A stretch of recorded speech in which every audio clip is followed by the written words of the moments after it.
លោកស្រីទ្រុទស្សនិកជនជាទីគោរពនៅថ្ងៃនេះទ្រុទជាតិកម្ពុជាមានកិត្តិយសបានជួបសម្ភាសន៍ដោយផ្ទាល់ជាមួយអាយដាមបណ្ឌិតថោងខុនរដ្ឋមន្ត្រីក្រសួងទេសចរដែលកិច្ចសម្ភាសន៍របស់យើងនៅថ្ងៃនេះគឺផ្ដោតជាសំខាន់ទៅលើប្រធានបទស្ដីពីសមិទ្ធផលនិងកំណើនភ្ញៀវទេសចរនៅកម្ពុជាចាសជំរាបសួរអាយដាម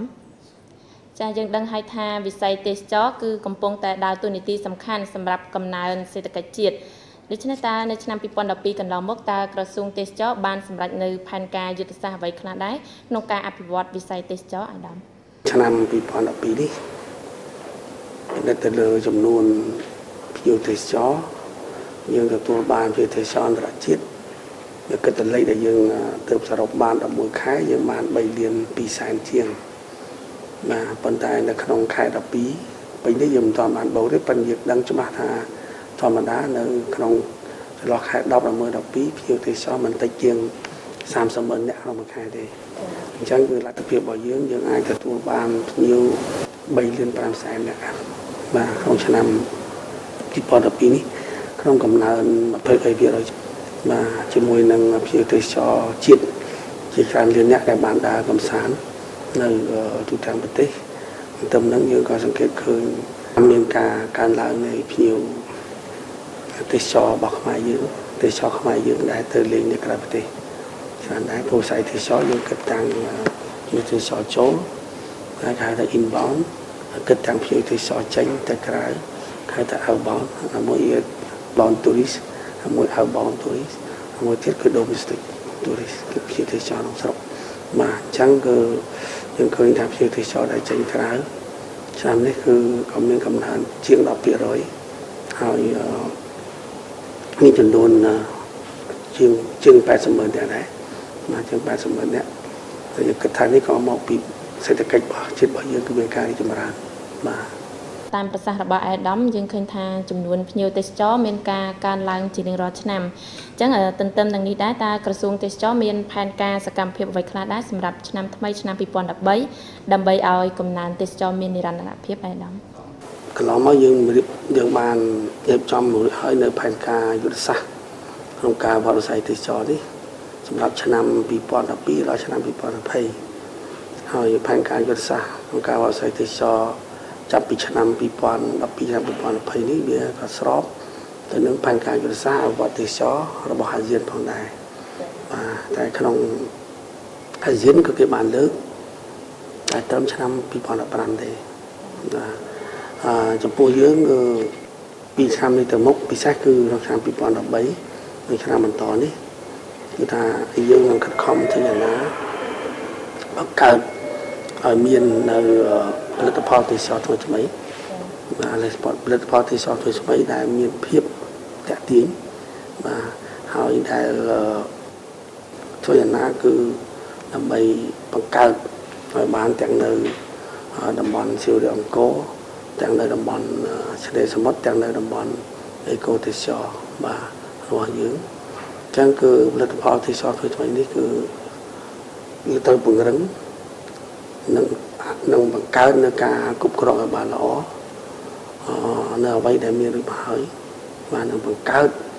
នៅផលិតផលទេសចរថ្មីមានន័យថានៅតាមគោលដៅទេសចរសំខាន់នេះយើងត្រូវធ្វើឲ្យមានភាពស្អាតបាទនិងភាពបៃតងបាទនៅក្នុងតំបន់ទេសចរទាំងអស់នេះហើយដែលធ្វើយ៉ាងណាគឺការពារកុំឲ្យវាមានការប៉ះពាល់ទៅដល់បរិស្ថានបាទព្រោះថាភាពស្អាតនិងភាពបៃតងរបស់យើងនេះគឺវាជាភាពមួយគេថាតាក់ទាញណាស់សម្រាប់វិស័យទេសចរនេះបាទអញ្ចឹងគឺថាចំណុចទី1គឺថាយើងខិតខំបង្កើតនៅផលិតផលទេសចរថ្មីបាទទី2គឺថាយើងបង្កើតបានហើយបាទនៅក្នុងការគ្រប់គ្រងនិងការអនុវត្តបន្តទៅនេះដូចខ្ញុំបានជម្រាបជូនគឺត្រូវតែខិតខំធ្វើឲ្យផលិតផលទេសចរទាំងអស់នៅគ្រប់គោលដៅទេសចរទាំងអស់គឺថាមានភាពស្អាតនិងមានភាពបៃតងសម្រាប់ការតាក់ទាញបាទទី3គឺធ្វើយ៉ាងណាជំរុញឲ្យមានគឺគុណភាពនេះឯងគុណភាពនេះគឺថាយើងបន្តជំរុញយន្តនាការប្រឡងប្រណាំងចលនាប្រឡងប្រណាំងទីក្រុងស្អាតរួមមានថាស្អាតសេវាល្អនេះបាទអញ្ចឹងយើងខិតខំធ្វើឲ្យទីក្រុងយើងទាំងអស់ឬក៏ទីប្រជុំជនទាំងអស់ហ្នឹងគឺ មានភាពស្អាតនិងមានភាពអនាម័យមានភាពសម្រាប់ធ្នាប់ល្អបាទហើយទន្ទឹមនោះគឺថាសេវារបស់យើងគឺថាព្រោះនៅក្នុងវិស័យទេសចរសេវាកម្មជាផលិតផលទេសចរផងដែរហើយសេវាកម្មទេសចរនេះមានតាំងពីសេវាកម្មស្នាក់នៅសេវាកម្មហូបចុកសេវាកម្មធ្វើដំណើរដឹកជូន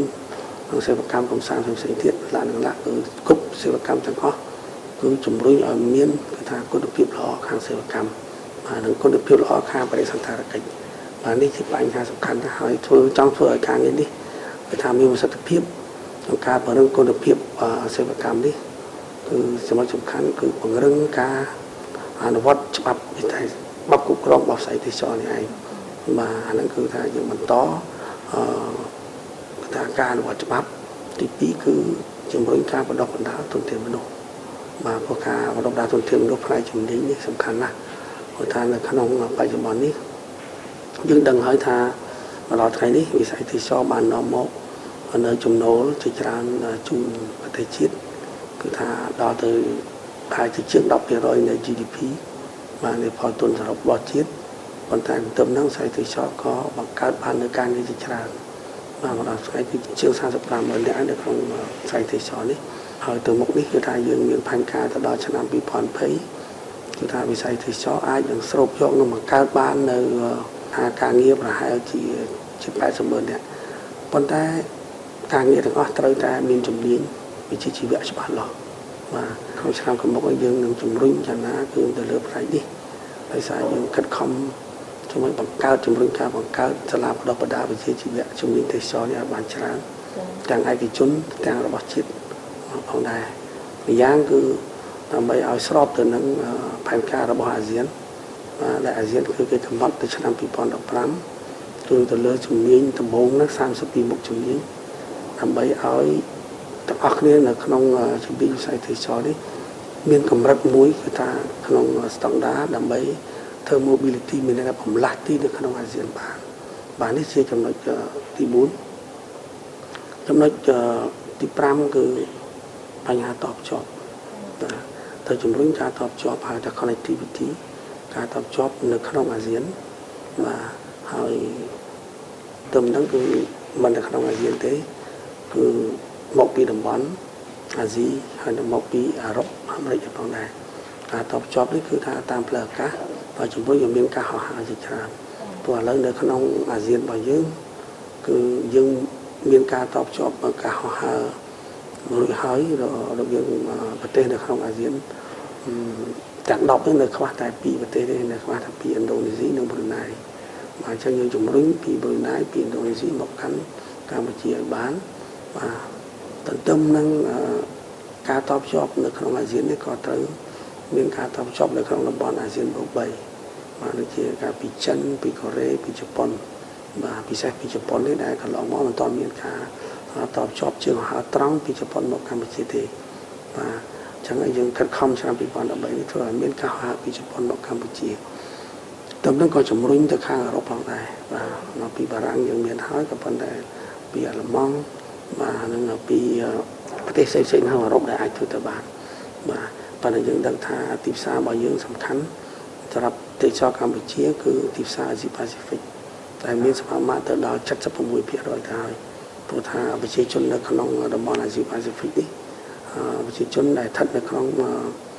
ប្រទេសដែលមានការរីកចម្រើនខាងសេដ្ឋកិច្ចអញ្ចឹងគឺវណ្ណៈកណ្ដាលគឺអ្នកដែលមានចំណូលមធ្យមគឺមានការកើនឡើងច្រើនគឺចំនួនទេសចរក៏មានការកើនឡើងដែរបាទការកើនឡើងគឺអ្នកនេះចូលចិត្តធ្វើដំណើរហើយកម្ពុជាយើងមិនឆ្ងាយក្នុងតំបន់អាស៊ីប៉ាស៊ីហ្វិកគឺมันមានការធ្វើដំណើរណាដែលលើសពី5ម៉ោងទេបាទលើស5ម៉ោងនេះគឺយើងជំរុញឲ្យជាទេសចរមកពីតំបន់អាស៊ីប៉ាស៊ីហ្វិកនេះកាន់តែច្រើនអញ្ចឹងគឺសប្តាហ៍ថ្ងៃគឺយើងឃើញថាជើងហោះហើររបស់យើងពីចិនមកក៏មានពីកូរ៉េមកក៏មានបាទហើយទោះបីតែមានត្រង់ពីជប៉ុនប៉ុន្តែក៏មានមកតាមវៀតណាមមកតាមបាងកកមកតាមសិង្ហបុរីមកតាមម៉ាឡេក៏មានច្រើនដែរហើយប៉ុន្តែយើងជំរុញជើងហោះហើរនោះកាន់តែច្រើនឡើងបាទព្រោះថាខ្ញុំតែនិយាយថាយើងមានតែពីគេមកយើងទៅការហោះហើរបាទតែយើងទៅគេវិញអត់តមានទេមានន័យថាកម្ពុជា Air ក៏កំពុងពង្រីកខ្លួន ដើម្បីចាប់ដើមធ្វើការហៅទៅក្នុងតំបន់អាស៊ីតំបន់អាស៊ានបូក3ហើយនៅតំបន់អាស៊ានផងដែរបាទ connectivity នេះសំខាន់ណាស់បាទទន្ទឹមនឹងខាងផ្លូវគោកក៏យើងជំរុញគឺថាការដឹកជញ្ជូននិងការធ្វើដំណើរតាមរថយន្តបាទពីប្រទេសជិតខាងពីវៀតណាមពីថៃមកតាមថៃនេះគឺអាចមកតាមមកបានមកតាំងពីសិង្ហបុរីពីម៉ាឡេស៊ីអីក៏អាចមកតាមថៃមកកម្ពុជាបានដែរបាទហើយអាចក៏ទៅរហូតដល់វៀតណាមនៅក្នុងអាស៊ាននេះគឺថាយើងអាចធ្វើចលនាដឹកជញ្ជូនការធ្វើដំណើរតាមផ្លូវគោកបានបាទហើយយើងជំរុញការបើកច្រកទ្វារហើយរៀបចំ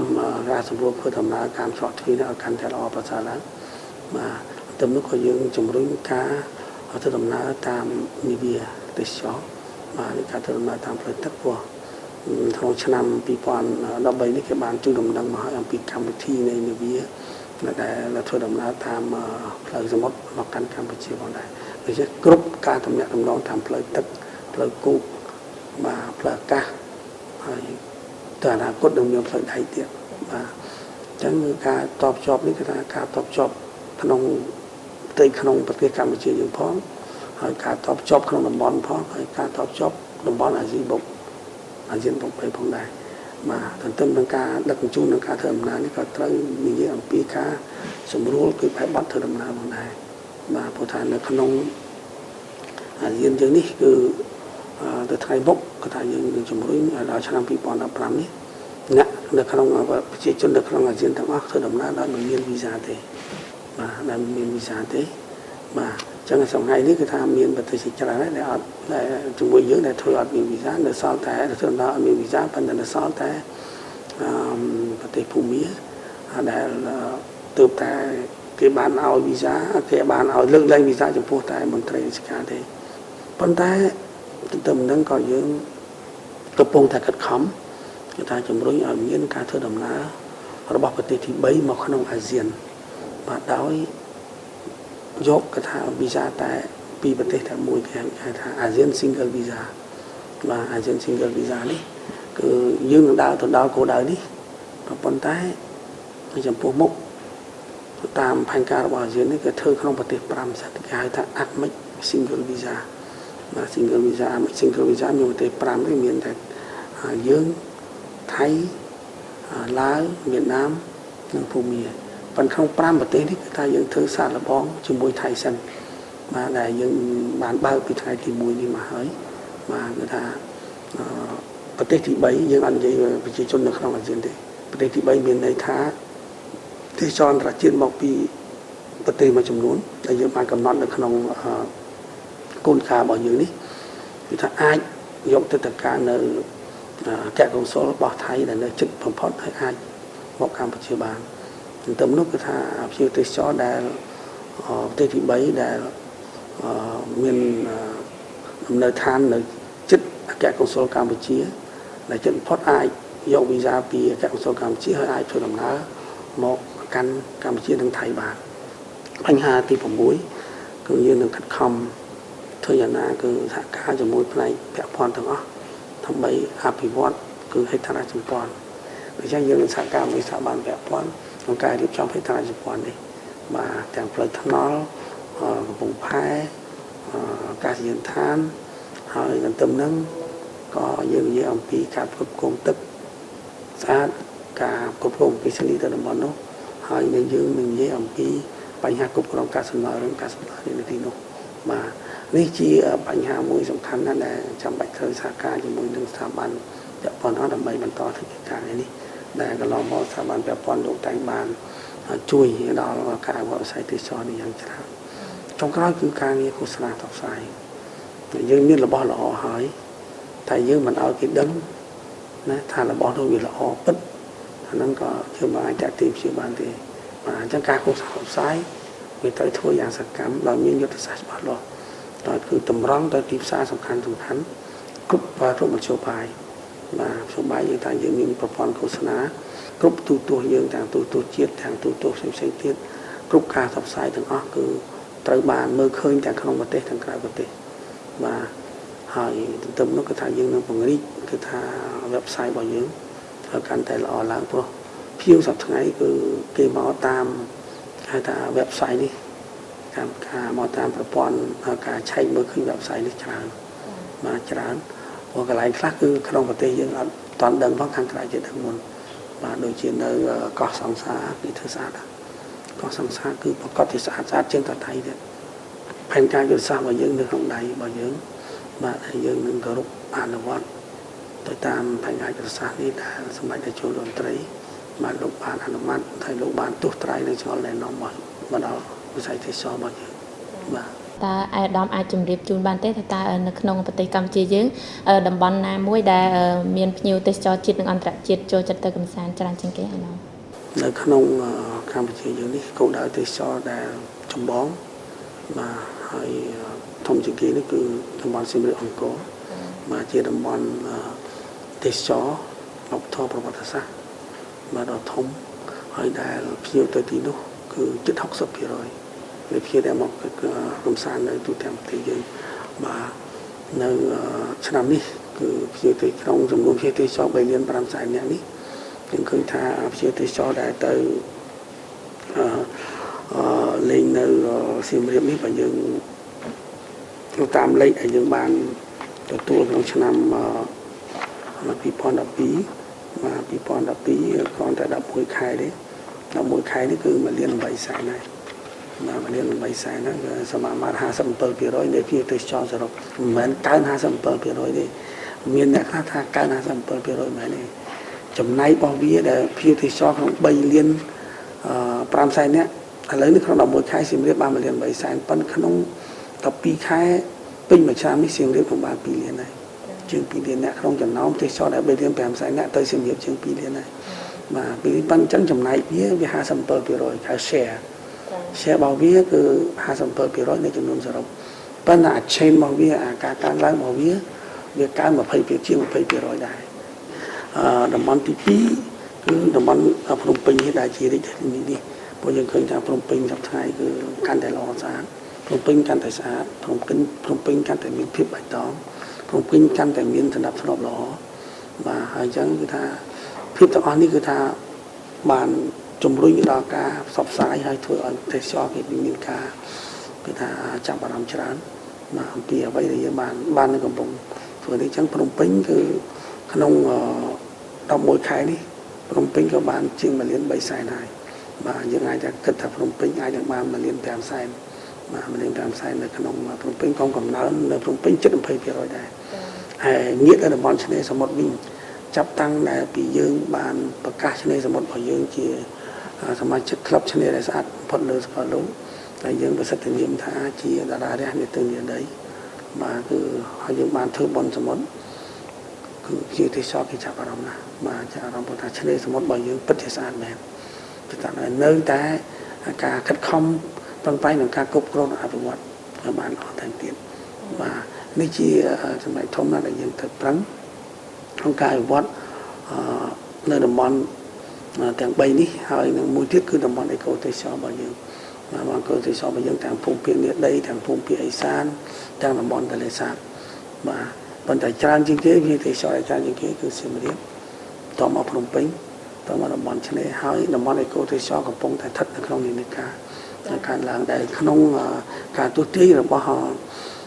អង្គការទេសចរពិភពលោកគឺថាគេបានប្រាប់យើងថាវិស័យអេកូទេសចរគឺនឹងមានការកើនឡើងចាប់ពីក្នុង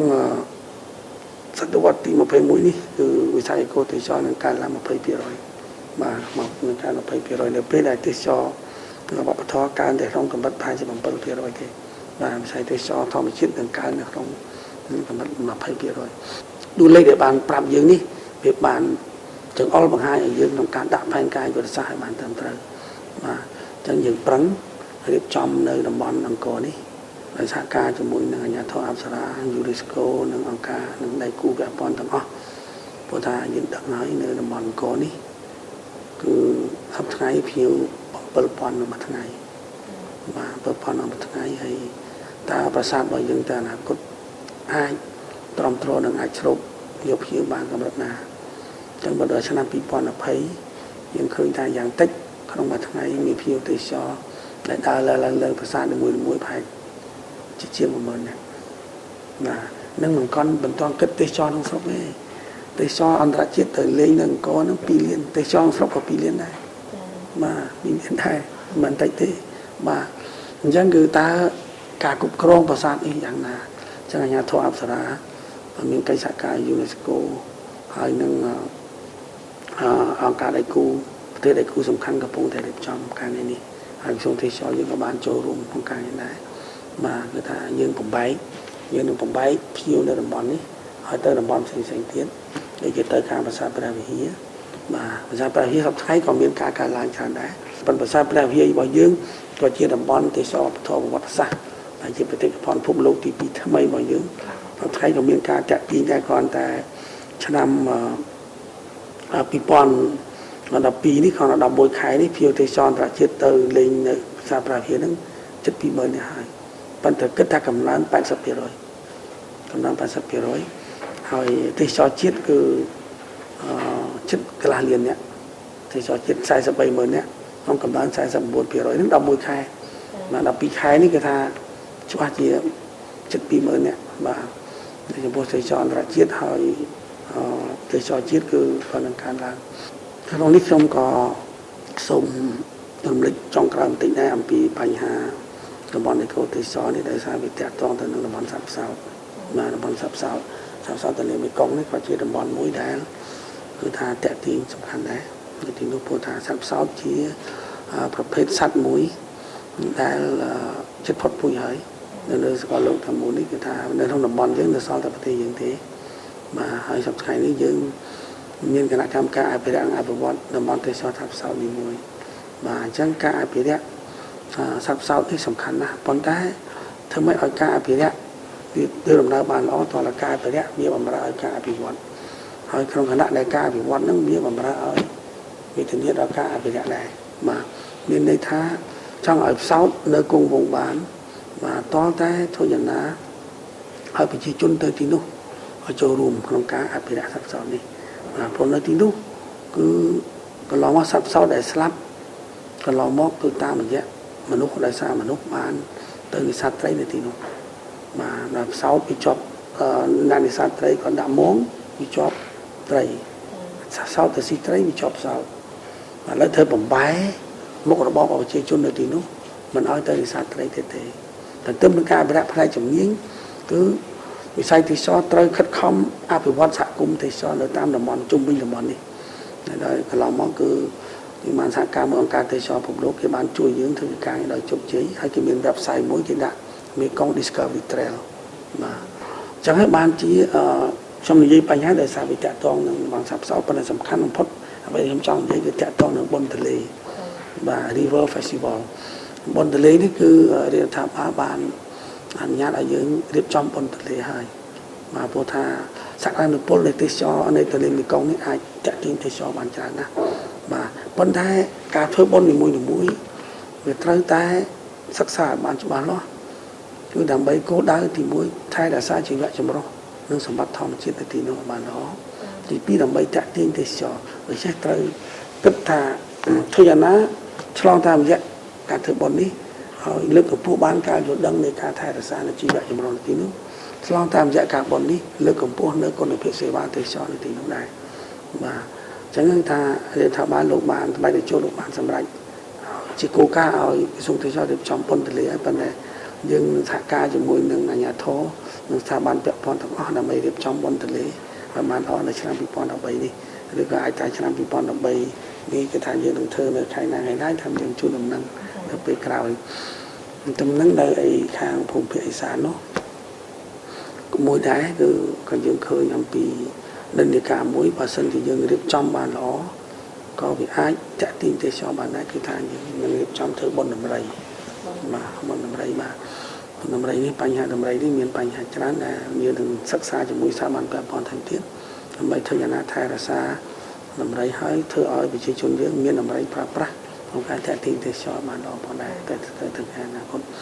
បាទជាបន្តនាងខ្ញុំចង់ជម្រាបសួរអាយដាមថាតើក្រសួងទេសចរមានផែនការសកម្មភាពយ៉ាងណាខ្លះដែរចំពោះវិស័យទេសចរសហគមន៍ហើយតើបច្ចុប្បន្ននេះសហគមន៍ទេសចរមានចំនួនប្រមាណ ហើយតាទេសចរសហគមន៍នេះផ្ដល់ប្រយោជន៍យ៉ាងណាខ្លះដែរអាដាម វិស័យទេសចរសហគមន៍នេះវារួមចំណែកយ៉ាងសំខាន់ទៅដល់ការអភិវឌ្ឍគឺទេសចរបៃតងបាទដែលគោលដៅសំខាន់គឺដើម្បីគឺរួមចំណែកដល់ការថែរក្សាការពារបរិស្ថានធម្មជាតិបរិស្ថានវប្បធម៌ហើយនឹងទប់កាត់បន្ថយនៅការកើនឡើងកម្ដៅនៃភពផែនដីផងដែរបាទ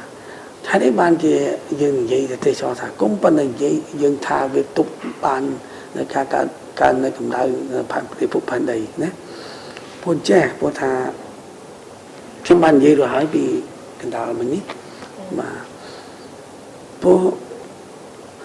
យើងមានតំបន់ទេសចរធម្មជាតិជាច្រើនណាស់បាទប៉ុន្តែយើងគិតថាតើធ្វើម៉េចដើម្បីអភិវឌ្ឍពិសេសដើម្បីអភិរក្សធម្មជាតិទាំងអស់នោះឲ្យបានល្អបាទអញ្ចឹងយើងបានរកឃើញនៅយន្តការមួយដែលយន្តការនេះដែលសកលលោកគេបានផ្សព្វផ្សាយគឺចង់អភិរក្សតំបន់ទេសចរតំបន់ធម្មជាតិតំបន់ជីវៈចម្រុះបានល្អគឺមានតែធ្វើការអភិវឌ្ឍវិស័យទេសចរសហគមន៍ទេទើបមានប្រសិទ្ធភាពបាទអញ្ចឹងគឺយន្តការមួយនេះគឺថាមានប្រសិទ្ធភាពណាស់គឺថាយើងនាំសកម្មភាពទេសចរទៅក្នុងតំបន់នោះបាទហ្នឹងគេហៅថាជាសកម្មភាពទេសចរធម្មជាតិឬក៏និយាយឲ្យជ្រៅគឺគេហៅថា Eco Tourism Eco Tourism មានន័យថា Eco បូកនឹងទេសចរ Eco ជាស្អីអាហ្នឹងជាពាក្យបរទេសទេ Ecology មក Ecology គឺ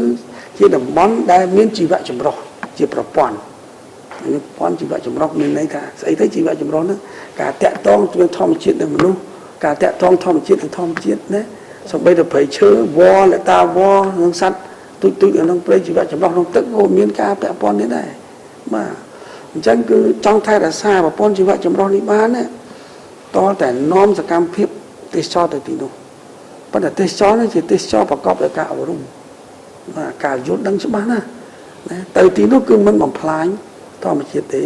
បាទទៅទីនោះគឺត្រូវចូលរួមយ៉ាងណាឲ្យប្រជាជននៅទីនោះបានផលប្រយោជន៍ដើម្បីប្រជាជននោះមិនបំផ្លាញធម្មជាតិនៅទីនោះទៀតបាទនេះសំខាន់ណាស់បាទជាប្រសិទ្ធភាពរបស់វាជាក់ស្ដែង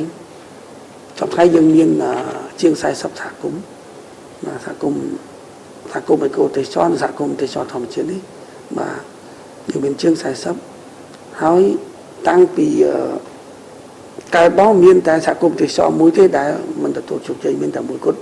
បាទមានមួយគត់ដែលមិនទទួលជោគជ័យដោយសារតែមានបញ្ហាលោកមេឃុំគាត់ស្លាប់ទៅអីចឹងទៅគេថាវាពិបាកក្នុងការក្រុងប៉ុន្តែកាលពីនោះគឺទទួលបានជោគជ័យទាំងអស់តិចឬច្រើនទទួលបានជោគជ័យចាស់ស្ដែងនៅជីផាត់គឺជាសហគមន៍អេកូទេសចរដ៏គំរូមួយបាទជីផាត់នេះគឺថានៅទីនោះពីមុនមកគឺថាគាត់តែអ្នកបាញ់សម្រាប់សត្វព្រៃដើម្បីរកចំណូលប្រចាំថ្ងៃមានដល់80នាក់ Hunter បាទអ្នកតែបាញ់ប្រមាញ់សត្វព្រៃហ្នឹងបាទហើយនៅទីនោះមានតែ4ភូមិទេមកឃុំមានតែ4ភូមិទេបាទហើយប្រជាជននៅទីនោះគាត់ដើរកាប់ឈើបាទអញ្ចឹងគឺពីមួយថ្ងៃទៅថ្ងៃវាហិនហោចដែរហិនហោចសត្វព្រៃហិនហោចព្រៃឈើចឹងមកគ្រប់ក្រសួងអស់ទាំងក្រសួងបរិស្ថានក្រសួងរុក្ខាប្រមាញ់នេសាទហើយជាមួយនឹងអង្គការសត្វព្រៃបាទអ្វីអេតនេះគាត់បានខិតខំនឹងសហការមួយក្រសួងទេសចរដើម្បីធ្វើជាសហគមន៍អេកូទេសចរបាទអញ្ចឹងគឺយើងចាប់ផ្ដើមផ្សព្វផ្សាយថានៅទីនោះមានបរិស្ថានល្អមានជីវៈចម្រុះល្អទេសភាពល្អ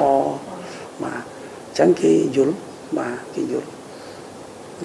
គេទៅនៅទីនោះអញ្ចឹងប្រជាជននៅទីនោះតាមរយៈសហគមន៍ការចងសហគមន៍ក៏ទទួលបានប្រាក់ទីទស្សនៈ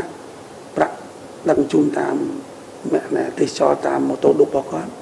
ឬតាមប្រទេសគោរបស់គាត់តាមប្រទេសសេះបាទគាត់បានប្រាក់ចំណូលពីការបម្រើម្ហូបអាហារណាហើយប្រាក់ចំណូលបានពីមគ្គុទ្ទេសក៍មានមគ្គុទ្ទេសក៍ព្រៃដើម្បី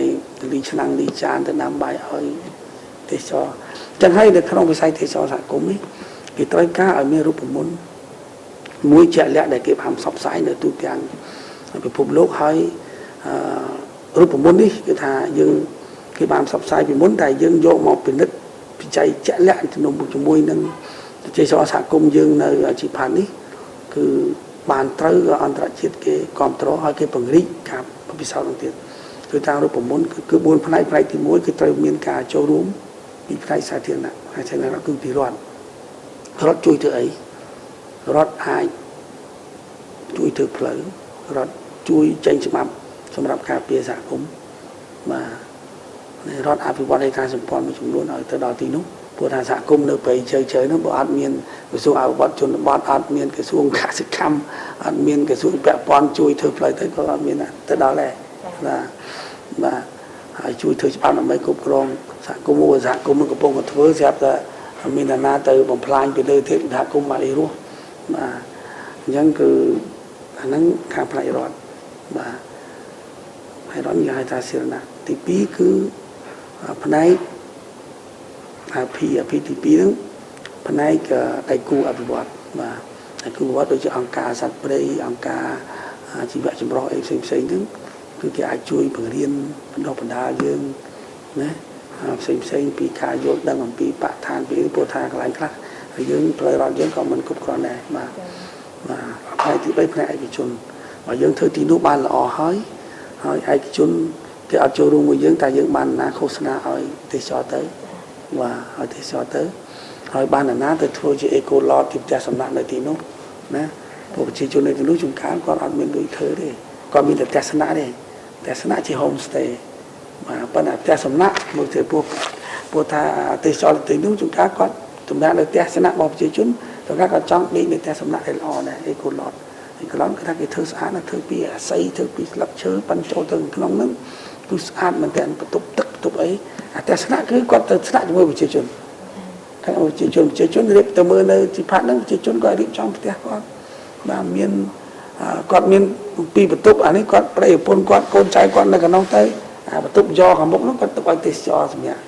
ណាគាត់រៀបក្រែមានមុំស្អាតរបស់គាត់ហើយបន្ទប់ទឹកចុះទៅក្រោមពីងទឹកអីគាត់ធ្វើស្អាតណាអញ្ចឹងទេសចរគេមកយក$5បាទហើយទៅទេសចរមកពីដើរកំសាន្ត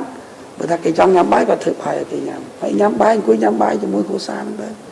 បាទអញ្ចឹងផ្លាស់ប្ដូរជាភាសាអីកូនគាត់ទៅរៀនកូនគាត់ចេះអង់គ្លេសទាំងទេសចរទៀតបាទសប្បាយនៅទីនោះគេធ្វើបានល្អហើយប្រជាជនសប្បាយចិត្តចុងក្រោយគឺផ្នែកមួយទៀតផ្នែកដែលតាក់ទងទៅនឹងទេសចរនៅប្រជាជននេះតើថាប្រជាជនត្រូវមានការអប់រំ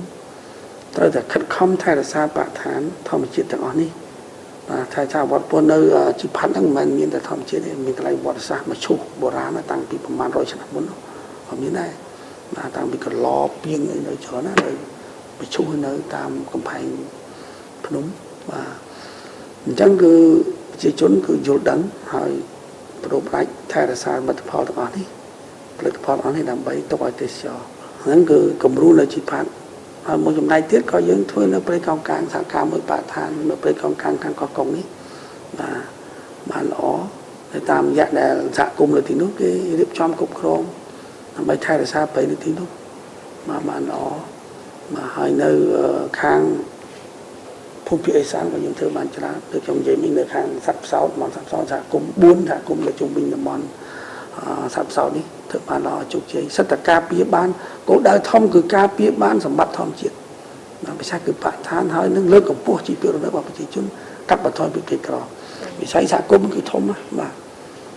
គោលដៅគឺការពារបានបរិស្ថានមកចត់ហើយមានរណភាពទៀតបាទពួកយើងចេះចោលទៅគឺតែយើងថែថានឹងបានគឺទេសចរក៏ចេះតែលេងហើយបាទអញ្ចឹងយើងចាប់ដើមបរិទ្ធិដូចនៅសហគមន៍កោះត្រង់គេចាប់ដើមទេសចរម្នាក់ដើមឈើម្ដងវ៉ាន់ទូរីសវ៉ាន់3គេធ្វើនៅទីនោះគេរៀបចំឃុំគេឲ្យដីពីបេតាទៅទេសចរទៅនឹងរៀបចំឲ្យគាត់ដើមឈើតាមឈើគេដាក់ផ្លាឈ្មោះគាត់ហ្នឹងទៅបាទអញ្ចឹងគាត់ទីទេសចរយើងធ្វើ record ឲ្យគាត់បាទ6ខែ record គាត់ដល់ដើមឈើដែរបាទពេលគេឲ្យលុយយើងដើមឈើម្នាក់ដើមឈើដែលគេដាំគេឲ្យយើង$3 $5ដើម្បីយើងថែគេហើយយើងផ្សាយទៅគេថាដើមឈើនេះយូរលាស់ចេះលាស់ចុះទៅហើយគេនឹងមកមើលដើមឈើគេយើងចំណេញទៀតបាទឥឡូវនេះយើងកំពុងតែខិតខំធ្វើpolicy អីណាអនុវត្តនយោបាយ bao giờ thả ba để thả tê cho nè đam chơi mới đam những cái phong điệp trong chỉ stong đá xuống tê cho tourist garden mà xuống tê cho những cái ta stong đá với mình khác bây giờ tê cho một đám cái ta từ ở cái bóng chỗ này mà hay là cũng corona thường mà nhiều điệp trong ở miền thì buồn khát chạy lẹ mà nó cái này chẳng là tê cho xã cũng nhiều bây giờ đã sau một vĩnh cứ chui thay xa cà phê bát than thom chiến bọc thoi trong hoàng bàn đó nữa thì nó mà nói bàn bóng thì phí cứ lực cứ cắt bọc thoi cái đó cắt bọc thoi chúng ta sẽ qua tên nào đi mà bọc cô tập phải con bàn thông thì phải con bàn bọc quan lại tai đấy cứ thì cho đại lý bàn chờ này tách phí con thừa bàn này thì mà tôi dương nơi đã xá nơi bị sạo mũi là trên nhiều bài giật sáng người ta cả về đẹp bằng ra cả về quán khả năng nào để cả về quán trò tông là cả về đẹp mà vì ai này dây biết sầm ánh mũi tiết cứ cả về đẹp mình là ria đang là cả về quán thế mà còn tay cả về quán mà tới tay thì đi ở bán được cái cà phê bà thang សូមអរគុណអាយដាមដែលបានផ្ដល់បទសម្ភាសន៍ដ៏មានសារៈសំខាន់ដល់កម្មវិធីរបស់យើងខ្ញុំនៅក្នុងថ្ងៃនេះចាលោកស្រីទ្រទស្សនិកជនជាទីគោរពកិច្ចសម្ភាសន៍រវាងនាងខ្ញុំជាមួយអាយដាមបណ្ឌិតថោងខុនរដ្ឋមន្ត្រីក្រសួងទេសចរស្ដីពីសមិទ្ធផលនិងកំណើនភ្ញៀវទេសចរនៅកម្ពុជាដែលលោកអ្នកទៅបានទស្សនានៅពេលនេះបានឈានមកដល់ទីបញ្ចប់សូមថ្លែងអំណរគុណចំពោះការយកចិត្តទុកដាក់តាមដានទស្សនារបស់លោកអ្នកសូមគោរពលា